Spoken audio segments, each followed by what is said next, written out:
Welcome, ladies and gentlemen, to the Great Decisions Masterclass. I'm Professor Jeffrey Morton, a fellow at the Foreign Policy Association. It's my pleasure to deliver this 8-lecture series. For more than a century, the FPA has promoted a broad, public, apolitical discourse in world affairs and U.S. foreign policy. Tonight I am speaking as a guest of the Foreign Policy Association, a nationwide organization, a distinguished organization. People keep inquiring whether I would do it all over again. My answer is yes. The problem is no one has asked me. I would like to express my appreciation to the Foreign Policy Association for helping bring this group together today. For more information about the association, please visit fpa.org. Donald Trump has been the center of national attention for more than a decade. In 2015, he descended on that golden escalator to announce his candidacy for President of the United States. His message struck a chord in the American public. He argued that the two political parties aren't really that different. They're each run by elites for elites. On critical issues such as immigration, trade, and armed conflict, Mr. Trump contends that the elites of these political parties think only about their interest and leave behind the average citizen. A billionaire for the average people who would make America great again. We've seen a rather dramatic shift in the direction of American foreign policy over the course of the past century. When World War I concluded, Americans determined to move in an isolationist direction, an America First foreign policy approach. When the Second World War concluded, everything changed. There was a rise to globalism, the role of defender of international principles, stability, and order. But since the end of the Cold War in the early 1990s, our foreign policy has been one of trial and error. One direction and then another. 4 distinct foreign policy paths have been attempted in the past 35 years, a constantly shifting American foreign policy. Not good for us and not good for the international community. From 1991 until 2016, there were 3 foreign policy approaches attempted. The senior George Bush was a classic realist. A new breeze is blowing.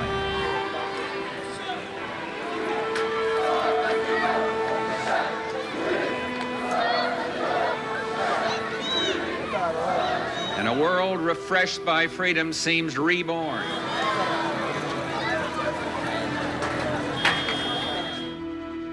For in man's heart, if not in fact, the day of the dictator is over.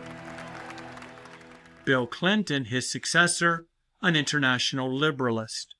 George W. Bush, a neoconservative. I found him to be very straightforward and trustworthy. I was able to get a sense of his soul. Then we're back to realism, neocon, and liberalism with the foreign policy of Barack Obama, something of a hodgepodge of these 3 very different foreign policy directions. Russia is a regional power that is threatening some of its immediate neighbors, not out of strength, but out of weakness. And over the course of that 35 years, Donald Trump argued we're fighting far too many armed conflicts. From this day forward, it's going to be only America first. America first. Time and again, our presidents, no matter what foreign policy direction they're taking, have ended up sending troops abroad, to the Middle East, to Central America, across the international landscape. And so Donald Trump argued we need a new approach to foreign policy, not realpolitik, Wilsonian internationalism, or neoconservatism, but rather America first. Let's put our great nation at the center of our foreign policy. Stop thinking about the well-being of the world, protecting our allies, and containing our adversaries. Globalism exerted a religious pull over past leaders, causing them to ignore their own national interests. America First, a legitimate foreign policy approach. It is internally consistent. It produces foreign policy outcomes. So what exactly does America First mean? Well, it begins with arguing that dependence on other nations for trade or resources, and certainly security, is a weakness. That in reality, free trade is not that free, and it certainly is not fair. So American First says if we're going to trade with the world, we're going to do so in a way that is fair to us. Self-sufficiency is the ultimate goal. So America First drives to create more American industrial production at home so we don't have to rely upon foreign markets to provide the things that we need. Overextension in foreign policy is a weakness. Our foes aren't quite as dangerous as they've been made out to be, and our allies are much stronger than we often give them credit for. They can stand up for themselves for a change. It's a non-interventionist foreign policy. Mr. Trump, of course, is not new to the White House. He was our president from 2017 until 2021. In other words, we have a history to look at. It might give us an idea of his projection moving forward. His first term in office had both successes and failures. On the success side of the scale, the Abraham Accords, bringing a number of Arab nations into normalized relations with our key ally Israel. He revised the North American Free Trade Agreement, and in so doing, he updated it to 21st century standards, a clear improvement. And finally, his policies on Syria and North Korea, I put in the win column. Many people criticized him for removing U.S. troops from Syria. They believed that it would condemn the Kurds to destruction. After all, they're much weaker than both Syria and Turkey. But at the end of the day, the Kurds survived, and American troops are no longer in a dangerous position. And on North Korea, again, to me, the policy should be to avoid more nuclear detonations, increases in hostility, and by granting Kim Jong-un, the leader of North Korea, the global spotlight through 2 summits with Mr. Trump, he did exactly that. The problems in North Korea weren't solved during the first Trump administration. They most certainly won't be solved in the next or any time in the near future. Just keeping North Korea off the front burner is a successful foreign policy in my books. On the negative side, canceling the Iran nuclear deal was a strategic error. Most of the costs of that deal were already paid. They came in early removal of sanctions against Iran and unfreezing of assets, and most of the benefits were continuing to unfold. By canceling that agreement, unilaterally withdrawing, we essentially prevented ourselves from having more leverage on Iran as it relates to its nuclear program. Overall, I would give the first foreign policy of Mr. Trump a grade of B, slightly above average. No real smashing successes, but no real major failures either. Now, speaking of foreign policy rankings, I like to provide these tiers of U.S. presidents since 1945, grading them in comparison. Now keep in mind, I'm only rating them for foreign policy, not economic, not social, not moral leadership, just their foreign policy successes and failures. I'm limiting myself to 4-term presidents, so John F. Kennedy and Gerald Ford don't make the ranking. I just don't have enough data points for them. For those of you in discussion groups, it may not be a bad time to pause the video and spend 10 or 15 minutes creating your own ranking of U.S. presidents based upon their foreign policy successes and failures, and then you can compare them to what I have determined. At the very top of my foreign policy pyramid is Ronald Reagan. 6 years into his presidency, you would never think that he would be above a C average president. He was struggling mightily in foreign policy, and By the time the Iran-Contra affair exploded on the news stage, Mr. Reagan was in deep trouble. But he rallied, and two events, one in 1987 and one in his last year in office, 1988, salvaged Mr. Reagan's foreign policy and established his legacy. In 1987, he concluded the Intermediate Range Nuclear Force Treaty, which for the first time in all of history eliminated an entire class of nuclear weapons. That alone is meritorious for a Nobel Peace Prize. And then 1 year later, we see the end of the Cold War, a peaceful end to a conflict, a struggle that many of us grew up being taught will never end except with a nuclear exchange.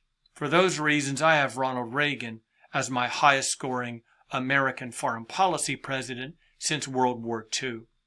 My next tier, some pretty impressive individuals, Republicans and Democrats, the senior George Bush, Dwight Eisenhower, Harry Truman, and Richard Nixon, each with major foreign policy successes. At the very bottom of my pyramid is Lyndon Baines Johnson. I think he's the most failed foreign policy president since 1945, and of course that's all about Vietnam. A war we did not need to fight, a war that he kept us in, he constantly escalated, resulting in the deaths of some 58,000 Americans and as many as 2 million Vietnamese for very little to show at the end of the conflict. W. Bush, the younger George Bush, I put in the next level, a D rating, if you will. He plunged us into 2 armed conflicts, both elective, both not absolutely required, in Afghanistan and Iraq. It's not just about going to war with those 2 countries. It's about the kind of war he fought and his ultimate aims. Defeating the enemy is one thing. Breaking the targeted country is one thing. But trying to socially re-engineer these societies, to turn them into pluralistic democracies and American allies in the aftermath, is a pipe dream, as was realized after decades of fighting. Jimmy Carter is just above W. Bush. Major successes, most notably the Camp David Accord and the SALT II Agreement, but also major foreign policy failures. The Iranian Revolution, Vietnam's invasion of Cambodia and Laos, losing Nicaragua to the Soviets, and of course the Soviet invasion of Afghanistan. I put Mr. Clinton, Mr. Obama, and Donald Trump in that middling range, a little above average, certainly a far cry from the elites in American foreign policy. As the investors want to say, past performance is no indication of future performance. So when we think about foreign policy of Mr. Trump in term number 2, term number 1 may not be all telling. It may not provide us with a very clear linear projection of where things go from here. His failed re-election bid in 2020, really 2 things: COVID, very bad timing, of course, for him, and the economic calamity caused by the national lockdown that began in March of that year. Very difficult to win re-election under those conditions. And then we witnessed the most unimaginable comeback by an American politician. Richard Nixon held that honor, having been defeated for the presidency in 1960 and then for the governorship of California shortly thereafter. He bounced back in 1968. But Donald Trump went even lower than Nixon. Things moved downward very quickly after his electoral defeat. There was the national tragedy of January the 6th, a second impeachment by the U.S. Congress. He was indicted in New York courts, Georgia courts, and Washington, D.C. courts. There was the FBI raid on his Mar-a-Lago estate, finding sensitive documents, 34 felony convictions, a sexual assault case, and a conviction in a fraud case. But interestingly, those troubles in the courtroom seemed to propel Mr. Trump, gave him energy, wind behind his sails, and increased voter interest in supporting him. It was up, and away from there, and he certainly benefited from the mental decline of Joseph Biden. So he wins the presidency in 2024 and pulls off a feat that only Grover Cleveland had previously done, which is serving in non-consecutive terms. Our sovereignty will be reclaimed. Our safety will be restored. The scales of justice will be rebalanced. In some ways, Trump #2 will be the same because, after all, he's going to shock us and surprise us. He's going to say things no American president has ever said, and many times we just won't know what to do about it. There is still the deep state. Whether you view this negatively, as the Trump people do, or positively, as those who want guardrails on the presidency do, the deep state is made up of unelected, appointed officials who are not loyal to the White House or any political party. They work in the vast American government, and they do indeed put guardrails on presidents. They slow down presidential action through procedure, rules, and laws. Mr. Trump can change what we are. We're not a speedboat. We can't turn on a dime and redirect foreign policy immediately. We're more like an ocean liner. We're going to change incrementally, even between one foreign policy direction and another. And finally, the reality is there are multilateral solutions that are necessary for many problems in world affairs. Some problems we can solve all by ourselves, but the vast majority of complex emergencies and challenges require the use of institutions and other countries. All of that was happening during the first term, and it will during the second. At the same time, things will be different in the second Trump term. Only foreign policy loyalists in his administration. No more Rex Tillerson's estate or John Kelly's in the White House. Only people who support him. Deportations of migrants instead of building walls. A wholly compliant Congress. And the reality that Donald Trump is now a lame duck. 2026 we have national elections. These are non-presidential, of course, but every member of the House, 1/3 of the Senate, and governorships and state legislators across the nation. That means it's time to start the 2028 presidential campaigns of many. In other words, the clock is ticking on Donald Trump. It won't be long before people are thinking more about their political career as opposed to his agenda. Trump Foreign Policy 2.0, a couple of issues to consider today. One is the ongoing war in Ukraine, the Gaza war, and the more recent Iran war. We start in Eastern Europe. When Russia invaded Ukraine in 2022, the United States and its allies, the European Union and NATO, clearly sided with Ukraine. On the Russian side, it was backed by China, Iran, North Korea, and then a number of regional powers from South Africa to India mostly stayed on the sidelines. They did not want to get involved directly or indirectly. They certainly didn't want to sanction Russia for their own economic interest. And then when Donald Trump was elected, he moved the U.S. to a more neutral position, arguing we can only solve the war if we're not taking one side over the other, and that has a Kissinger-esque ring to it. At times, he tilted towards Russia and then back towards Ukraine. It is clear that his campaign promise to end this war in one day was not going to be a reality. 24 hours was never enough time for some basic reasons. First of all, Vladimir Putin cannot win this war physically, and he cannot stop the war politically or economically. His entire economy has been redirected towards feeding the war machine. If that war stops, his economy stops along with it. Secondly, Ukraine can't win the war physically, and it can't stop the war unless Russia agrees to stop the war. So what we might be looking at is the need to wait out Vladimir Putin. He seems to be the principal obstacle to ending the war in Ukraine. The Gaza war, similar in many ways, 24 hours, another campaign pledge, never reasonable or feasible.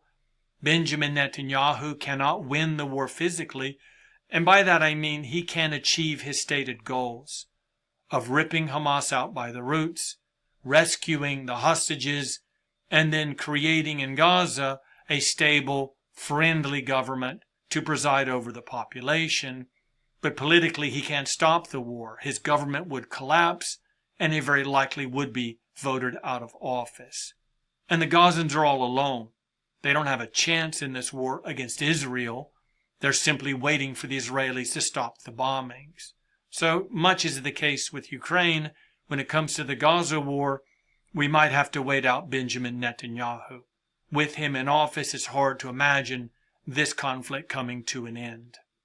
And then finally, we'll look at the Iran war very briefly. This is the recent summer 2025 American bombing of that country. Our ally in Israel at war all around itself, bombing Syria, Lebanon, conflict in the West Bank, and of course, most notably, the ongoing war in the Gaza Strip.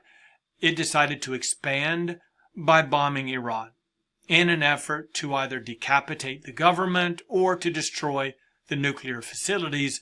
Either way, Israel did not succeed.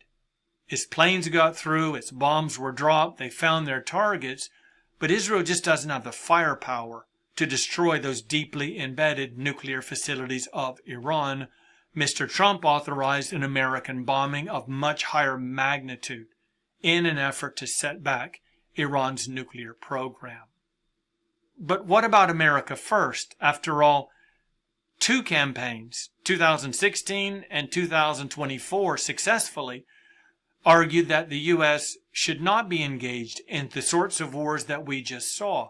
An elective war, one that is not forced upon us, other people's wars, and especially conflicts in the Middle East. He violates all three of these principles by unilaterally deciding to intervene and bomb Iran. And there was blowback from MAGA world.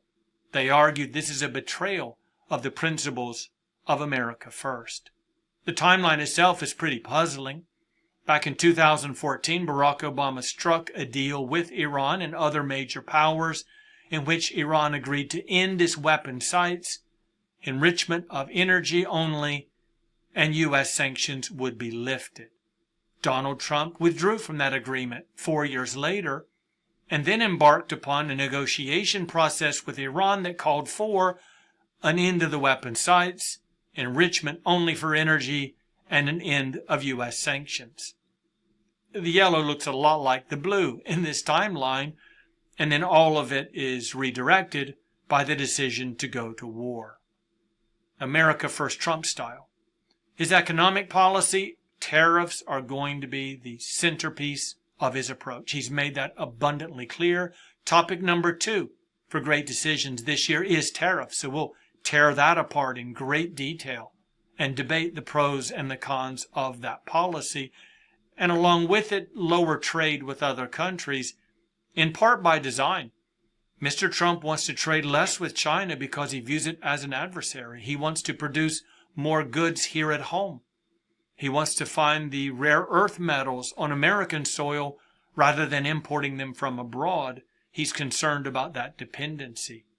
For armed conflict, at least in theory, there are going to be fewer of them.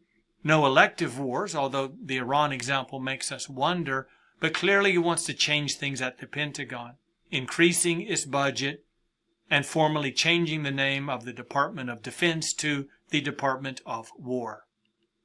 On the grounds of cooperation, are we going to work with other countries, as we have been wont to do in the past, lean upon them, rely upon them, and join them in decision making? Mr. Trump says no. We're going to act in a unilateral fashion because this is the only way that we can ensure that American interests are front and center. When we negotiate with other countries, there's give and take in the process, and that means we're sacrificing our interest in exchange for their cooperation and support. Mr. Trump has determined no more sacrifices. We've done enough for the world. It's time to focus exclusively on U.S. interest and U.S. concerns. He is a transactional individual. He was a transactional businessman, developer, multimedia star, and he is a transactional president. When he does something abroad that benefits another country, he expects some form of repayment to the United States, some significant concession. And when it comes to the foreign policy establishment, this is the very broad group of people.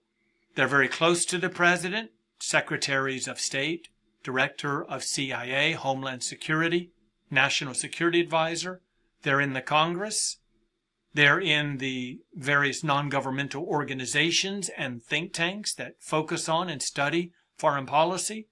And they are in the American universities where professors with expertise on world affairs and U.S. foreign policy contribute ideas and suggestions. He's looking at staff reductions in Washington, fewer people at state, fewer people in the National Security Council. That staff has been more than halved by the current National Security Advisor. And he's looking for people who will be profoundly and overtly supportive of the president, of his foreign policy aims and ambitions, and will follow through on the execution of his orders to a T. There's something to be said about surrounding yourself with people who disagree with you. John F. Kennedy did exactly that, and it was an impressive foreign policy process. Lyndon Johnson and George W. Bush surrounded themselves with yes men and women, people who always said yes when he asked a question, especially if the question was, am I doing the right thing? Donald Trump surrounds himself with loyalists, people closely connected to him personally and politically.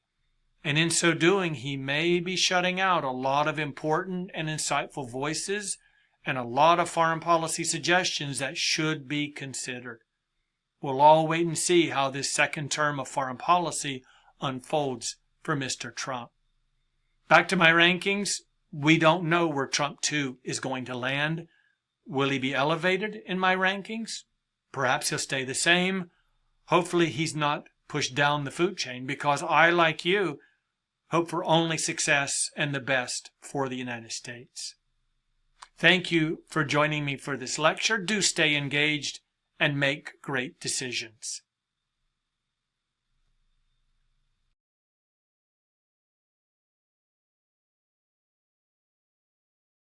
Thank you for your support and for your participation.